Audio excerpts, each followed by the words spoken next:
Good morning students, Raman physics classes के YouTube channel में आपका मोस्ट वेलकम है। बच्चों, आज का क्वेश्चन बहुत इंपॉर्टेंट है, 5 मार्क्स के लिए हमेशा परीक्षा में पूछा जाता है, इसलिए इसे आप लिख करके प्रैक्टिस जरूर करें। आज मैं जो कुछ भी पढ़ाऊंगा उसका नोट्स आपको हम पिछले ही दिन पहुंचा चुके हैं, यानी दे चुके हैं। आप उसे नोट कर लिए होंगे, ऐसा मुझे उम्मीद है। आज हम लोग को पढ़ना है फ्रिंज विड्थ का एक्सप्रेशन। इंटरफेरेंस के कारण जो स्क्रीन के ऊपर ब्राइट डार्क जो फ्रिंज बनता है और दो लगातार ब्राइट और दो लगातार डार्क के बीच का जो डिस्टेंस होता है उसको फ्रिंज विड्थ कहते हैं, और उसी का डिराइवेशन आज हम लोग करेंगे।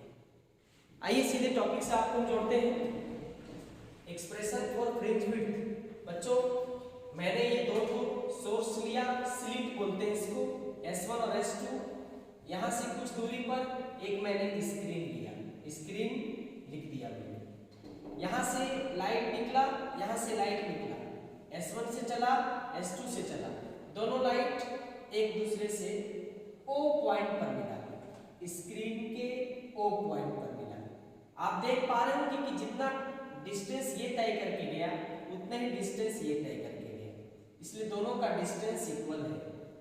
और जब दोनों का डिस्टेंस इक्वल है तो पाथ इक्वल है, और पाथ इक्वल है तो पाथ डिफरेंस 0 होगा। और एक वैसा मिलन प्रक्रिया, एक वैसा मीटिंग जिसमें पाथ डिफरेंस 0 हो, निश्चित तौर पे वहां कंस्ट्रक्टिव इंटरफेरेंस बनता है, क्योंकि 0 पाथ डिफरेंस पर कंस्ट्रक्टिव इंटरफेरेंस बनता है। और जहां कंस्ट्रक्टिव इंटरफेरेंस बनता है निश्चित तौर पे वो पोर्शन ब्राइट होता है, इसलिए हम इसको सेंट्रल ब्राइट फ्रिंज कहते हैं। ओ पर जो फ्रिंज बना इसको हम सेंट्रल ब्राइट फ्रिंज कहते हैं। आप बच्चों, इस स्क्रीन के ऊपर मैंने एक इंटरफेरेंस P पर दिखाया, क्यों? क्योंकि S1 से एक लाइट चला, S2 से एक लाइट चला, और ये दोनों लाइट एक दूसरे से P पॉइंट पर मिला। अब इस P पॉइंट पर कैसा इंटरफेरेंस होगा, आइदर कंस्ट्रक्टिव और डिस्ट्रक्टिव, ये मुझे अभी नहीं पता। क्यों? क्योंकि S1 से P तक का डिस्टेंस और S2 से P तक का डिस्टेंस के बीच में कितना डिफरेंस है, पाथ में कितना डिफरेंस है, ये अभी नहीं मालूम है। और जब तक दोनों पाथ के में डिफरेंस नहीं पता चलेगा तब तक कभी भी हम लोग नहीं बता सकते हैं कि यहाँ पर ब्राइट फ्रिंज बनेगा या डार्क फ्रिंज बनेगा। क्योंकि कंस्ट्रक्टिव पता चल जाता तो ब्राइट बोलते, डिस्ट्रक्टिव पता चलता तो क्या बोलते, डार्क बोलते। तो हम लोगों को यहीं पे मुख्य बात समझना है कि करेंगे क्या। तो यही करेंगे कि S2 से P तक का डिस्टेंस निकालेंगे, S1 से P तक का डिस्टेंस निकालेंगे। जब ये बात समझ जाइएगा ना तो ज्योमेट्री आप खुद से भी समझ सकते हैं, नोट्स तो आपको दे ही चुके हैं। S2 से P तक का डिस्टेंस निकालेंगे, S1 से P तक का डिस्टेंस निकालेंगे, और दोनों में डिफरेंस निकालेंगे, जिसको कहेंगे पाथ डिफरेंस। और वो पाथ डिफरेंस ही हमको बताएगा कि यहाँ पर कंस्ट्रक्टिव बनेगा कि डिस्ट्रक्टिव बनेगा, डार्क बनेगा या ब्राइट बनेगा। बच्चों, S1 और S2 के बीच का डिस्टेंस D है। इसके मध्य बिंदु पर यहां से यहां तक ले तो D/2, नीचे ले तो D/2। ये स्लिट से लेकर के स्क्रीन के बीच का डिस्टेंस बड़ा D है, तो अगर ये वाला D/2 है तो ये पोर्शन भी क्या होगा, D/2 होगा। ये पोर्शन D/2 है तो ये पोर्शन भी क्या होगा, D/2 होगा। हमने O से P तक के डिस्टेंस को y माना, उस आधार पे आप कह सकते हैं कि N से P तक का डिस्टेंस कितना होगा, y प्लस D/2, यानी कि y plus D/2। O N से लेकर P तक का डिस्टेंस कितना होगा, तो y माइनस D/2। क्यों? क्योंकि इस डिस्टेंस को मैंने y कहा और इस डिस्टेंस को D/2 कहा, तो इतना बराबर कितना होगा, y माइनस D/2 होगा। चलिए ज्योमेट्री में आपको भिड़ाते हैं, क्योंकि हमारा टारगेट है S2P का मान निकालो और S1P का मान निकालो। S2P का मान निकालने के लिए समकोण त्रिभुज लेंगे PNS2, PNS2। ये आधार हो गया, ये लंब हो गया और ये कर्ण हो गया। पाइथागोरस का नियम लगाएंगे। इन ट्रायंगल PNS2 S2P बराबर अंडर रूट S2n का स्क्वायर यानी कि आधार का स्क्वायर प्लस लंब का स्क्वायर। वैल्यू बैठा दिए, यहां तक पहुंच गए। बच्चों आप क्या करेंगे, इसमें रूट के अंदर इसमें और इसमें कोई चीज कॉमन नहीं है, लेकिन जबरदस्ती का कॉमन निकालेंगे। डी स्क्वायर यहां तो है लेकिन यहां नहीं है, तो डिवाइड कर देंगे। मैंने लिखा है S2P बराबर डी स्क्वायर, कॉमन निकाला 1 प्लस इसी डी स्क्वायर से डिवाइड कर दिया, डी रूट से बाहर आ गया, ऐसा बचा। बच्चों लोग पढ़े थे किसी के ऊपर से रूट हटा दिया जाए तो उसकी पावर में 1/2 लिखते हैं, तो रूट हट गया तो 1 प्लस यानी a प्लस b का पावर कितना लिख दिए 1/2। अब यहां पर एक नई बात है जिसको आपको समझना है। a प्लस b का होल स्क्वायर सब बच्चा जानता है, a प्लस b का होल क्यूब भी सब जानता है, लेकिन अगर आपको दे दिया जाए a प्लस b का पावर 26, a प्लस b का पावर 26, तो उसका फार्मूला किसी को नहीं याद रहता है। तो a प्लस b का पावर कुछ भी डाल दिया जाए, प्लस में या माइनस में, बट्टा में भी प्लस माइनस में भी बट्टा, तो उसको तोड़ने का एक ही मेथड है और उसको कहते हैं बायनोमियल, जो मैथमेटिक्स में पढ़ना होता है। Binomial theorem. बायनोमियल थ्योरम ऐसा थ्योरम है जो a प्लस b के पावर में कुछ भी दे दो तो उसको तोड़ देता है। तो अब यहां पर हम लोगों को बायनोमियल सोचना होगा, लेकिन यहां पर एक समस्या है कि बायनोमियल मैथ में पढ़ना है और फिजिक्स मैथ वाले को भी सीखना है और बायो वाले के लिए भी सीखना है, तो बायोलॉजी वाले के लिए थोड़ा दिक्कत हो जाता है। तो उसके लिए हम एक ट्रिक्स बताते हैं। ना भी बायनोमियल जानो तो यहाँ का समस्या आप सलटा सकते हैं उस ट्रिक्स के माध्यम से। करना कुछ नहीं बच्चा, a प्लस b का पावर यहाँ कुछ भी रहे तो ये पावर को पकड़ना और इसको उठा के यहाँ शिफ्ट कर देना और ये स्टेटमेंट को लिख देना। By using binomial expansions and neglecting the terms of higher powers।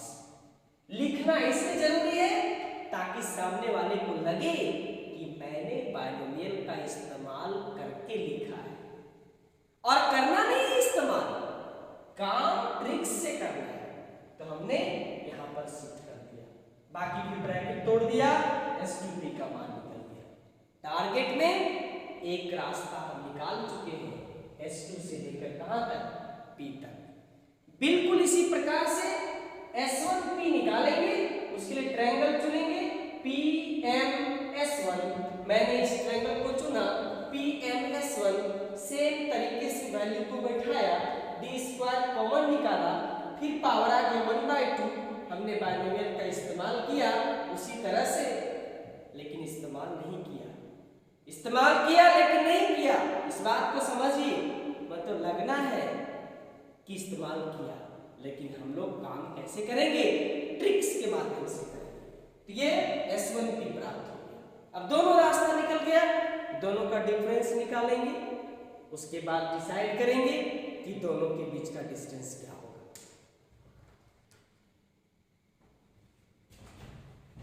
हाँ तो बच्चों, पाथ डिफरेंस मैंने निकाला, path difference between light waves meeting at point P पर जो दो ठो वेव मिला था उसके पाथ में कितना डिफरेंस था, क्योंकि जब तक पाथ डिफरेंस नहीं निकलेगा पता नहीं चल पाएगा कि कौन सा फ्रिंज बनेगा, ब्राइट या डार्क। निकाला मैंने, डेल्टा x बराबर S2P माइनस S1P, घटा दिया बड़ा रास्ता और छोटा रास्ता को, 1 और 2 से मान बैठा दिया, सॉल्व किए, सॉल्यूशन नहीं समझाएंगे क्योंकि आप खुद से भी समझ सकते हैं, लिख के भी दे चुके हैं। इसको हमने पाया, ये था पाथ डिफरेंस।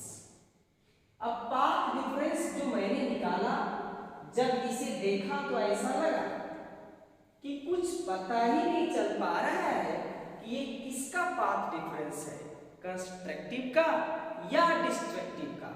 जब पता ही नहीं चल पा रहा है तो फ्रिंज नहीं पता चलेगा कि डार्क बनेगा कि ब्राइट। तो ऐसी परिस्थिति में दोनों केसेस को बारी बारी से मान के चलना पड़ेगा।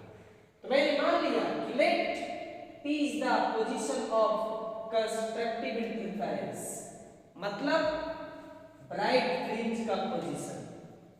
मान लेते हैं कि P पर कंस्ट्रक्टिव बना होगा।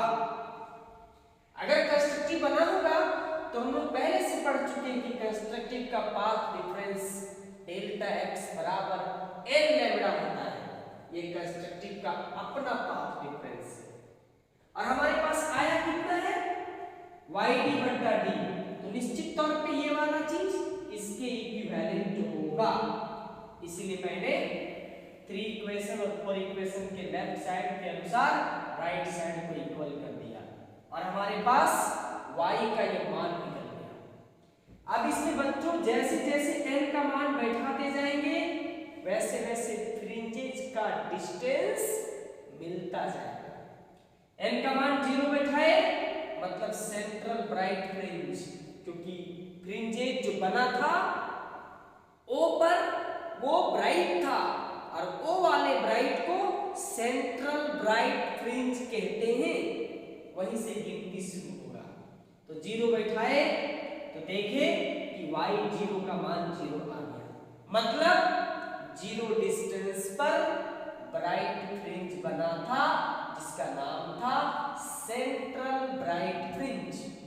फिर मैंने y का मान 1 बैठाया, उससे हमको फर्स्ट फ्रिंज का डिस्टेंस मिला।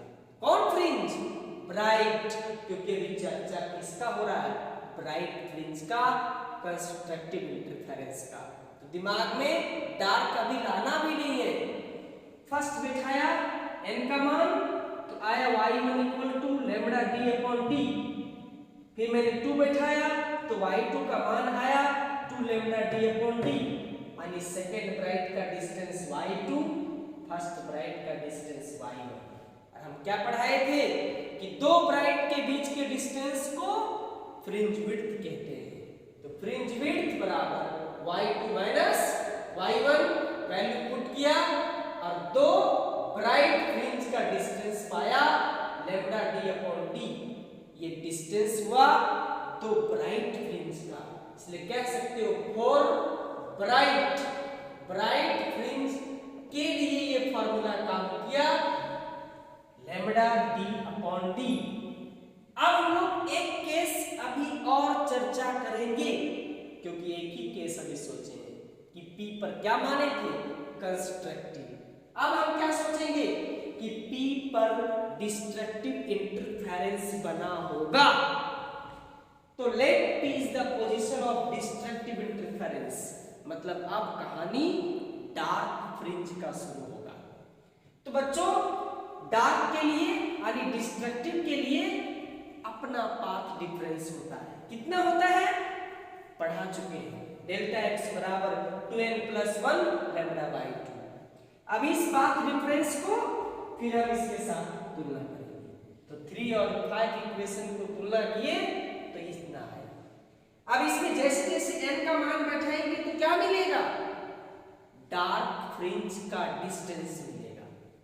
n का मान 0 बैठाएंगे तो पहला डार्क, यहां कंफ्यूजन आए सर यहाँ n बराबर 0 बैठाए थे तो सेंट्रल ब्राइट लिखे थे, यहाँ n बराबर 0 बैठाएंगे तो सेंट्रल डार्क काहे नहीं लिखेंगे? तो ऐसा इसलिए नहीं लिखेंगे क्योंकि डार्क की गिनती 1 से शुरू होती है और ब्राइट की गिनती सेंट्रल से शुरू होती है। सेंट्रल ब्राइट होता है लेकिन सेंट्रल डार्क नहीं होता है। डार्क की गिनती सीधा 1 से शुरू होता है और n का मान हमेशा 0 से स्टार्ट होता है। तो 0 बैठाओगे तो पहला डार्क, 1 बैठाओगे दूसरा डार्क, मतलब संख्या पीछे चलेगा और फ्रिंजेस का गिनती आगे चलेगा। तो अब हम दो डार्क के बीच का डिस्टेंस निकालेंगे। अगर एक नहीं आया तो सॉल्यूशन सही है, अगर इससे अलग आ गया तो सॉल्यूशन गलत माना जाएगा। तो बैठा तो बच्चों देखिए वैल्यू में से कैसे बैठाते हैं, n बराबर 0 मतलब पहला डार्क 0 रखेंगे तो पहला डार्क मिलेगा। अभी समझाए कि यहां पर डार्क में जैसे तुम आओगे गिनती फ्रिंजेस का आगे चलेगा और संख्या पीछे चलेगा। संख्या 0 है, फ्रिंजेस का गिनती 1 है। इससे आपको फर्स्ट डार्क फ्रिंज का डिस्टेंस मिला। संख्या 1 बैठाए तो सेकेंड डार्क का डिस्टेंस मिला और फर्स्ट डार्क और सेकेंड डार्क के बीच के डिस्टेंस को फ्रिंज विड्थ कहेंगे। बीटा का मान निकाले तो ये आया लैम्डा डी अपॉन डी। मतलब क्या हुआ कि दो डार्क के बीच का distance lambda D upon D और दो ब्राइट के बीच का distance lambda D upon D. इसका मतलब इक्वल है।